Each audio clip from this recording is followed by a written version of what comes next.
It's Red Eye Radio. Gary McNamara and Eric Harley talk about everything from politics to social issues and news of the day. Whether you're up late or you're just starting your day, welcome to the show. From the Uniden America Studios, this is Red Eye Radio. All across America and around the planet, we are Red Eye Radio. He is Eric Harley, and I'm Gary McNamara. Welcome and good morning. Thank you so much for being here this morning. We appreciate it. We do. Now, this is really interesting. I'm amazed that this hasn't got more news, probably because the mainstream media wishes to stay away from it. Conservative media is covering this, but this is really pretty mind-boggling, happened this week, especially with the radical transgender movement here in the United States and what broad support it still has inside the Democratic Party. Yeah. For people that don't know, the equity bill, remember, that did not pass. But remember, it did have the vast majority of support, like 99% support from all Democrats. Right. And the equity bill would be on the federal level, which would say that biological sex is basically the same as gender, which, of course, is ridiculous. And the interesting thing is this came out, this was Tuesday of this week. We just had the protest and everything else. We never got to it. The UK's National Health Services, that is the NHS. They control all health care in Great Britain, as you know. They have a nationalized health care system. The National Health Service will update its constitution to define sex as biological sex. The agency announced on Tuesday, "We are defining sex as biological sex," the NHS states in a portion of their proposed changes to the Constitution that sets guidance about patients receiving intimate care from doctors of the same sex. The updated Constitution stressed the need for respecting the biological differences between men and women.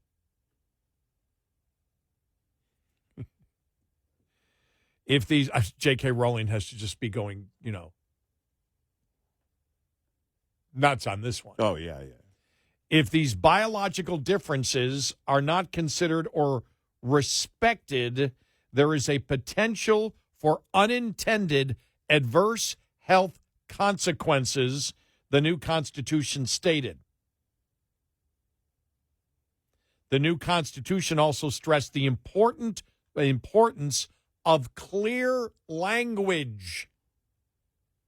The emphasis on clear language indicates a reversal of the 2021 NHS policy, which instructed medical practitioners to use terms like chest feeding in lieu of gender-specific terms like breastfeeding. Right.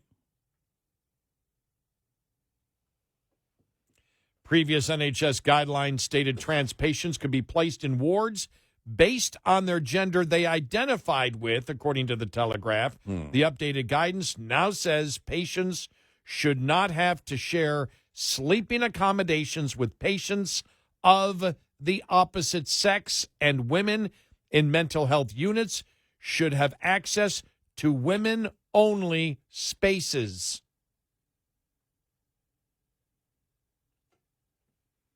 Wow. And they've stopped all of the surgery or hormone treatments for children. Right. In Great Britain. Which is good. I don't know how it got to the point of being allowed in the first place.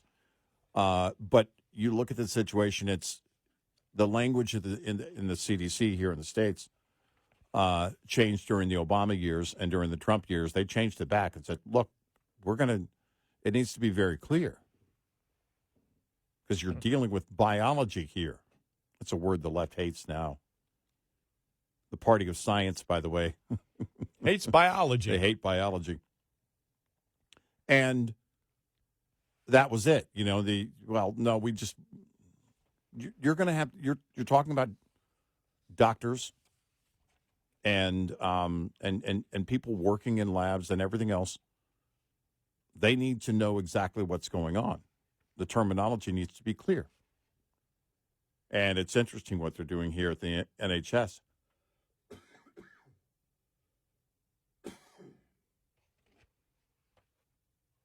And I think, and a big difference, too, is that now you're looking, because they also provide the coverage.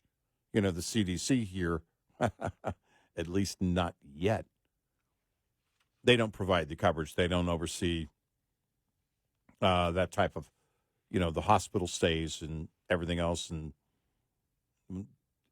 the NHS, they provide all of that. They have to oversee the entire infrastructure for healthcare there. So now they got to get down to, oh, well, wait, this ward here that is treating mental health, that needs to be women only. Stop the madness. It's very clear. The science isn't changing, and you're not going to change it. No, and you're going to lose this. And we said eventually they would. We always said, and you're seeing it now. You're seeing it in Great Britain and to a smaller extent, but still growing extent in France also. Yeah, where they've come out against the hormone surgery and the hormone treatments and the surgery for children, saying it's reprehensible what's going on, which we've always said it is. And the Democratic Party has been fully in support of that. So understand today, we've talked about it, and when we played the Frank Bruni thing about the protest today, where he laid it right on identity politics, which has been mainstreamed in the Democratic Party. That is the racism that has become institutional and systemic inside the Democratic Party. Remember, in the summer of 2020, when you had the left saying racism is systemic in our society, we agreed with them, except we said, if you want to find where it is, go straight to the Democratic Party, where it's been institutionalized and is systemic, because it is a core of the belief of the mainstream Democrat in Congress today. And it's reprehensible that it is. And the same thing with the radical transgender movement that has been institutionalized inside the Democratic Party. The radical agenda is mainstream in the Democratic Party, and it's interesting that all these things, just came about today with those news items.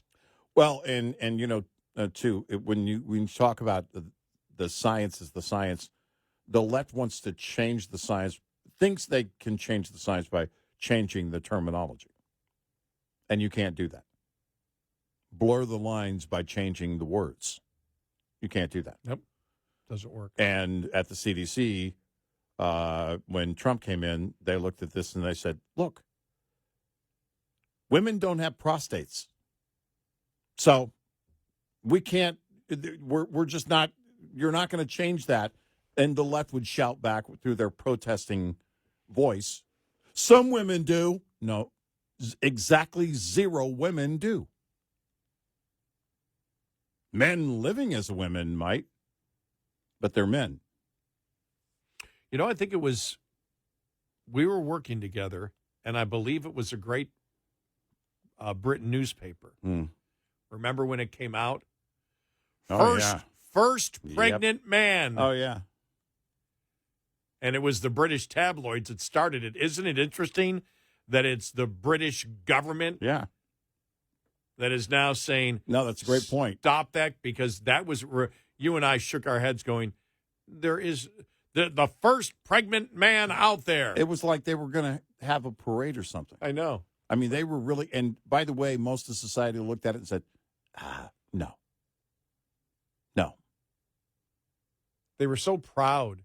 No, they really were. They were thought, so proud, like, as if they had changed science. Right, no. That's the whole point. They go through it and then, we'll just change the terminology at the CDC. We'll just change the way that things operate at the NHS. We'll just change everything, and then you can't ignore, what are they going to call it? The new science? What it's come down to, as we have stated, and we go back to when Tom Cotton was interviewing the professor from Berkeley, but just about 2 years ago. Because I think it was the summer of 21, and he was asking questions about the whole transgender movement, and about, men getting pregnant. Yeah. And she said this line of questioning is transphobic. He goes, what are you talking about? I'm trying to find out what you believe. Yes. And you, just by answering these questions, are making it so that, don't you understand that transgenders have one of the highest attempted and suicide rates in the country? Right. And Cotton's like, so you're saying that I can't tell the truth because somebody might commit suicide?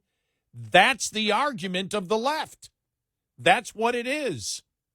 And no regard, no care at all for the mental health issues at hand here. None. They don't want to address it. None. Nope. It's simply we push what the drives? narrative. Think about that. What would drive you in knowing, admitting, even promoting that mental health issue? It's a real crisis within that demographic. Yeah. And you say to them, well, shouldn't that be addressed? No, just addressing it is bigoted. No, it's not. Going out of your way to carry your agenda torch and ignoring it is dangerous and shows you don't give a damn about anybody involved. You care about you. And so you want to do experimental surgery and hormone treatment on children, Yeah. having no idea of the consequences of what might happen because of it. Right. So who are the uncaring SOBs? I mean, it's every day that they're showing that. Every day that is on full display of how much they actually don't care. Yeah. This virtue signaling, when you do that all the time, the world is eventually going to get around to inspecting your virtues and seeing if it really holds up. And it turns out it doesn't. And that's what you're getting from Great Britain and France now, that this whole thing of gender reassignment surgery and hormone treatment for children is sadistic and cruel and evil and unhealthy. And they didn't care. All that mattered was the narrative. They have no compassion. No. They have no caring. Nope. There's no kindness involved in here. There's no gentleness involved in here. It's about pushing a narrative. For what reason? For what reason? Pushing a completely unscientific narrative for what end goal? Yeah, what's the trophy here? Because the end goal has been the reversal completely in Great Britain. And now, because that's what you're getting, what we've got to do, and France saying this is barbaric what we're doing, and it will soon be here in the United States, and we'll know the truth about the barbarism of these people who wish to take people that clearly have mental issues, ignore the problem, promote the fact that all society should lie, and if you don't lie, they might commit suicide, and therefore we need to do sadistic medical procedures on children, is just beyond anything. And all of a sudden, Great Britain woke up, and France is waking up going, what the hell are we doing here? And the United States, with full support of the Democratic Party, still moving forward on this insanity. Wait until the lawsuits hit big time. Yeah, we said that what's going to change DEI, what's going to change this, what's going to change protest on campuses and everything is lawsuits. Yep. The thing is, Bragg, they can't figure out whether Bragg's going to charge the rioters now. Well, that's just going to add to people saying, we don't want to go to New York. Mm-hmm. We'll get to that story coming up next. 866-90 Red Eye. This morning's USDA Farm Report is brought to you by Howes Products. Tested, trusted, guaranteed since 1920. A supply chain resilience meeting earlier this week in Georgia. gave participants such as U.S. Trade Representative's Office Chief Ag Negotiator Doug McCaleb opportunity to discuss resiliency in the wake of the Key Bridge collapse at the mouth of the Port of Baltimore. We certainly are very appreciative of how all the ports on the East Coast have bound together to be able to handle the disruption from the Port of Baltimore being closed. I can't underscore how vital that has been for our economy and for a lot of parts of agriculture, including farm machinery, fertilizer, and even sugar and soybeans as well. The ambassador, recently speaking to farm broadcasters in Washington, D.C., updated progress in removing debris and clearing up channel space for barge and cargo ship traffic, including this past weekend. The first container ship came through with the goal of two-way vessel traffic in and out of the Port of Baltimore to come online by the end of this month. I'm Rod Bain reporting for the U.S. Department of Agriculture in Washington, D.C. This report brought to you by Cenex Fuels and Lubes. Coming up, more with Gary McNamara and Eric Harley. It's Red Eye Radio.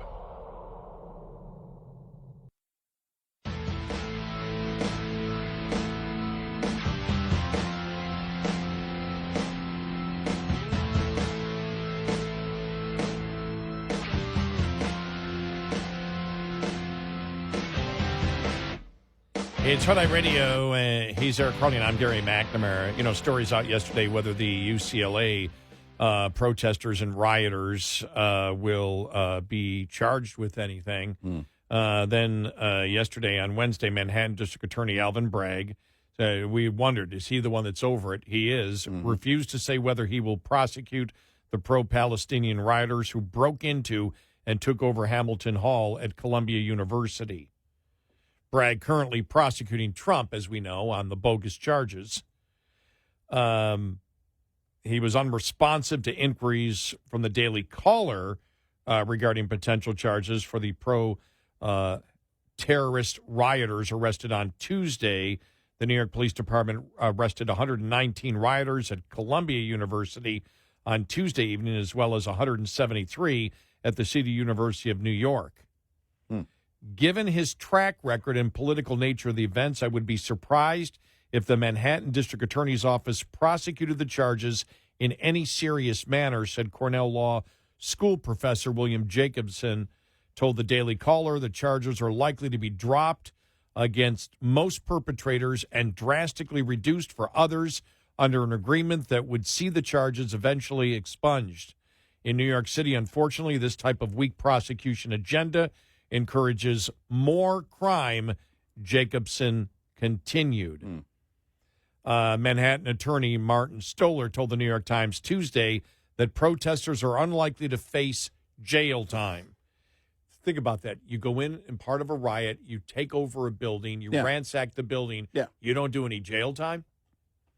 New York Deputy Commissioner Kaz Daughtry said during a press conference Tuesday that potential charges could include burglary in the third degree, criminal mischief, and trespassing for students inside Hamilton Hall, and trespassing and disorderly conduct for those in the encampments outside. The decision to bring the charges ultimately is up to the district attorney. So we know it was done. We know we know it was done in all those particular cases. And again, the putting police officers in harm's way. Right. According to Stoller, the rioters could face charges ranging from disorderly conduct to second-degree criminal mischief. The latter carries a potential maximum jail sentence of 7 years, and trespassing carries a maximum sentence of 90 days in jail. However, he told the New York Times those charges are unlikely. Protesters could face more serious consequences if evidence is found that they carried weapons or an explosive device into the building, Mr. Stoller said, or if they committed any violent assaults, Class B felonies that carry a penalty of between 5 and 25 years in jail. Such outcomes, though, are unlikely. You and I talked about this. Remember, it was Bragg who actually said and wanted to have the policy that if you committed an armed robbery with a gun but did not pull the trigger, you would not face a felony. Yeah, that's the same guy. Same guy.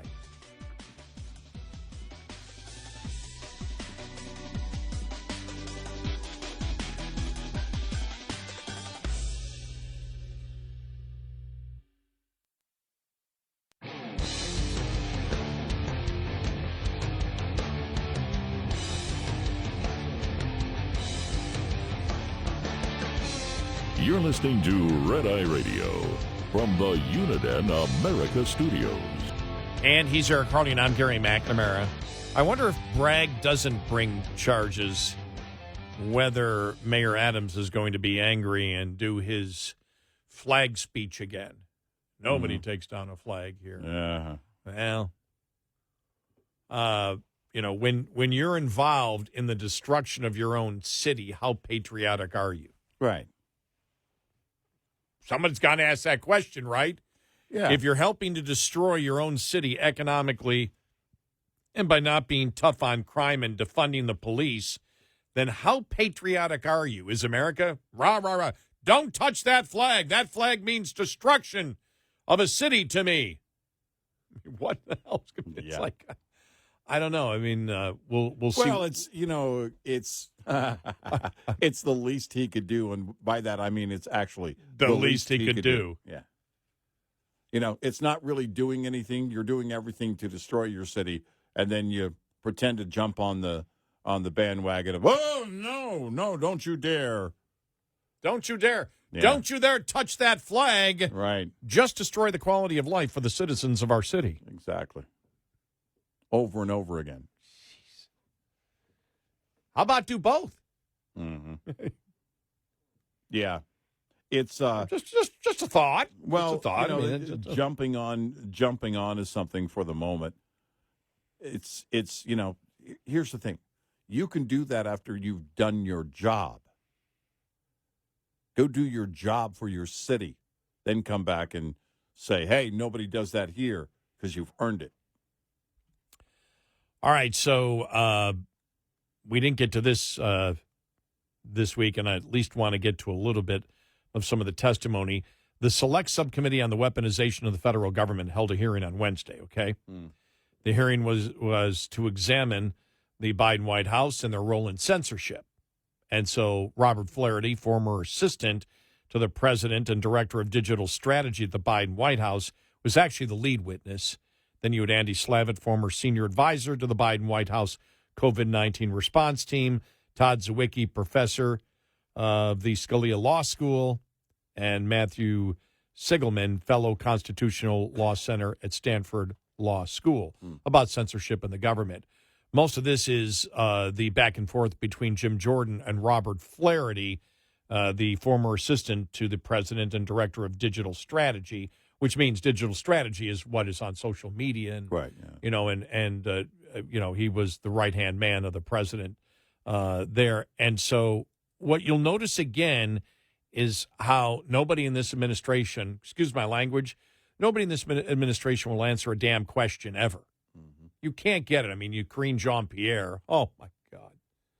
Her xenophobia answer. Why did the president call Japan xenophobic? Oh, my gosh. Oh, my God. Her trying to get around that. And I will say this. They keep asking, they're saying, well, you really didn't answer the question. Well, here's my response. Well, that's the same answer you just gave before. That's the best I could do. That didn't answer the question. Here's the question. Sorry, that's the best I can do. That's how I'll answer the question. Right. This is the best way to answer It's your getting question. to be blunt, basically. I'm not going to answer your questions. I don't have any other version. That's the version that's in this big book. Right. So, yeah. But here's some of the back and forth yesterday on misinformation, disinformation, and they get into it. And, of course, I don't know. I can't tell you anything. Mr. Flaherty, when the Biden administration told Americans that the vaccinated couldn't get the virus, were they guessing or lying? By the way, fair question. Yeah. Because it was wrong. Right. That's a fair question. Yep. Were you guessing or were you lying? Right. Got to be one of the two. Right. Is there a third option? Right. Well, we were guessing because we wanted people to get the vaccine. Okay, so you were guessing. Yeah. Right. So you didn't know. Were you lying? Did you know it was false and still did it anyway so people would get the vaccination? Either you knew or you didn't, right. So that means you either were guessing or you lied. And since this is the administration that's accusing the other side of constant disinformation and misinformation, it's an important question to ask. Here we go. Congressman, I think first of all, it's important to remember my role in this discussion, which is as a communicator on behalf of You work for the Biden administration, your assistant to the president. It's a simple question. When they told the American people that if you get the vaccine, you will not get the virus, was that a guess or was that a lie? Congressman, we were communicating on behalf of the administration. We were communicating the best information provided by some of the best medical scientists in the world in Atlanta, Bethesda, and beyond. Our role is let me ask you a simple question. Can the people who got the vaccine, could they still get the virus? Congressman, again, I'm not here as a medical expert. No, that's as common. Everyone knows that. Of course they can. I'm just asking you a simple question. Well, let me do it this way. What's the definition of misinformation? Congressman, certainly there's different and varying definitions of mis and disinformation. At the end of the day, the platforms. Tell me the difference. Tell me what misinformation is. Congressman, these are decisions that the platforms ultimately get to make about how they. I'm not asking that. I'm a simple question. What's misinformation? Well, Congressman, I think it's important in the context of these. How about you, Professor? Can you tell me what misinformation is? I assume it would be saying something was completely untrue. Saying something that's untrue, but with no intent. No intent. Disinformation, this is what all the misinformation experts tell us. Misinformation, saying something that's not accurate. Disinformation, saying something that's not accurate with the intent to mislead. Right? That sounds right to me. You agree, Mr. Seligman? That's the common definition in the misinformation industry out there? Yes, my understanding. Okay, that's the definition. So now, Mr. Flaherty, how about this question? When the Biden administration told the American people that the vaccinated couldn't get the virus, was it misinformation or disinformation? Congressman, again, we were communicating the best medical research that we had at the time on behalf of a group of some of the best doctors in the world in Atlanta and Bethesda. When the Biden administration told the American people that the virus didn't come from a lab, was that misinformation or disinformation? Congressman, again, I can't speak to discussions that were had on that topic. It's been a couple of years, but again, generally. The White House put pressure on us to censor the lab leak theory. This was something the White House cared about, so much so that the top people at Facebook were having a group discussion on it. So I'm just asking, when they said that, was that misinformation or disinformation? Congressman, I can't recall the specific example. When the Biden administration said that masks work, was that misinformation or disinformation? Again, Congressman, we were communicating the best research at the time, but I also believe that was a discussion that began in the previous administration as well. How about what Professor Zawicki brought up, Mr. Flaherty? When the White House said there was no such thing as natural immunity, was that misinformation or disinformation? Again, Congressman, I am not a medical expert, and my job was to communicate on behalf of a team of medical experts. So you weren't a medical expert, but you could suggest to Facebook that they needed to change their algorithm so that the American people would not see stuff from the Daily Wire. They'd only see stuff from the New York Times. You can do that. But you can't tell me if they were guessing or lying when they said something that was absolutely not true. Well, again, Congressman, my role was as a communicator on behalf of the best information available, and the role of the platforms was to have a set of policies that they enforced on their own. And that, my engagement with them had, no bearing on what they're doing. No bearing? No bearing? Well, Congressman, again, third day. Who's Clark Humphrey? Clark Humphrey was the digital director for the COVID. Did you work with her? Yes, Congressman, I did. Part of the White House operation in the same area, right? You worked with her? Congressman, she worked in a similar area. Yeah, okay. And when she said on the third day of the Biden administration, wanted to flag the below tweet, wondering if you can get moving on the process for having it removed ASAP. That's not trying to impact what the platforms do. That's not telling the platform what kind of speech can be out there. Congressman, again, we had the ability to flag whatever we wanted, and the platforms had an ability to say no. I can't speak to whether or not they took any action on the particular. Well, no, if they said no, they get the President of the United States says that Facebook's killing people. They obviously felt the pressure. That's why they're having that group text conversation. How about this one? When the Biden administration told the American people the border is secure, was that misinformation or disinformation?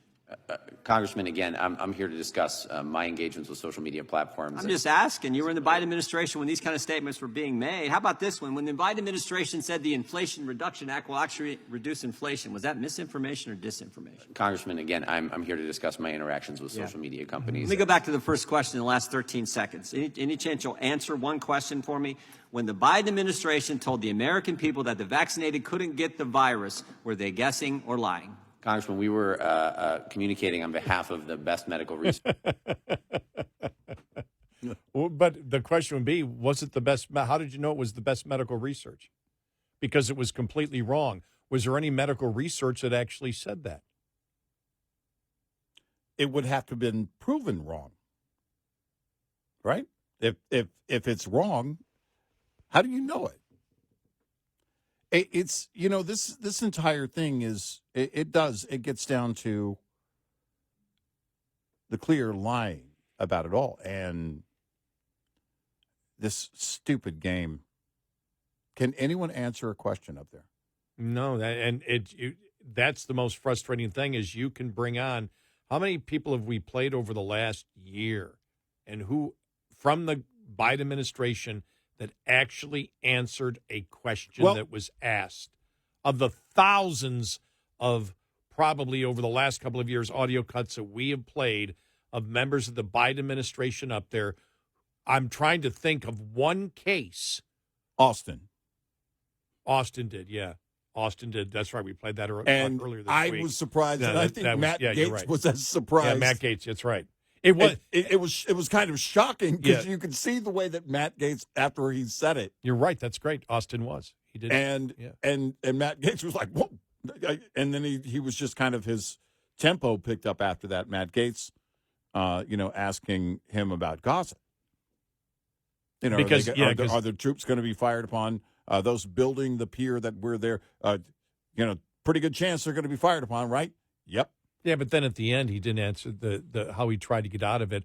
So would that be considered boots on the ground? No. So you're saying if you're on a pier that's connected to the ground right. and shooting goes back and forth, they're not boots on the ground. That those aren't boots on the ground. Boots on a pier right. that is connected to the ground. Are those boots on the ground? No. And he said, that would be correct. They're not boots on the ground. They're not boots on as the we ground. said, it's boots on the ground adjacent. Right.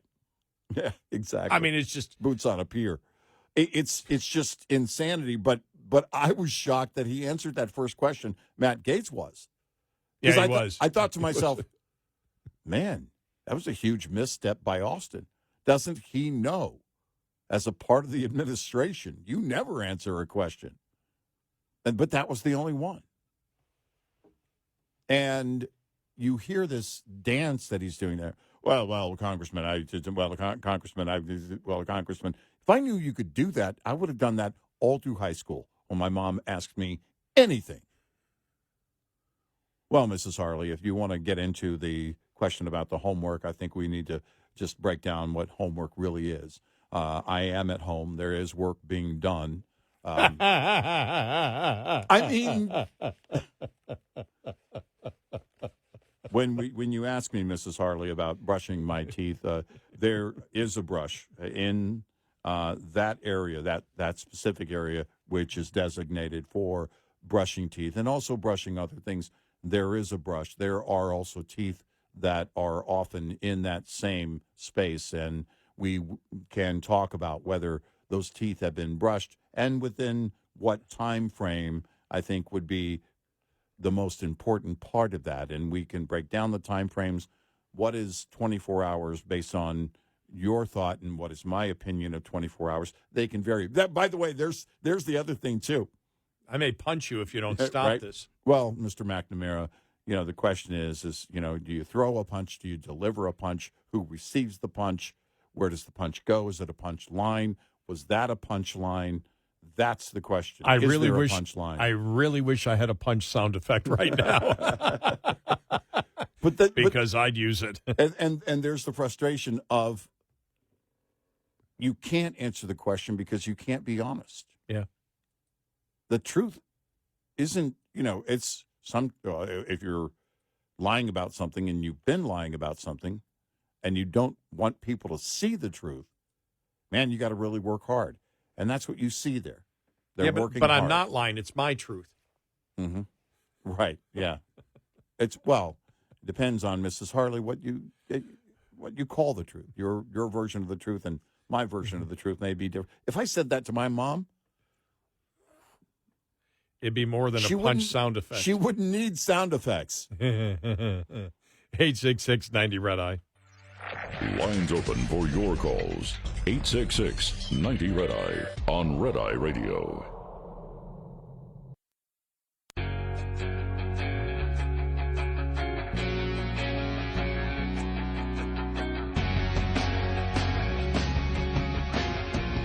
It's Red Eye Radio. He's Eric Harley, and I'm Gary McNamara. See what happens when you make sure that the American flag goes up? Yeah. And another country's flag comes down. What do they raise that frat, like the GoFundMe, for over $400,000 Yeah. for a party? And I guess John Rich also said he'll be he'll play at the party. Right? Yeah. That was greatness. I mean, they raised the money. They hit the goal fast on that one. Defending that American flag. That was great. That was really great.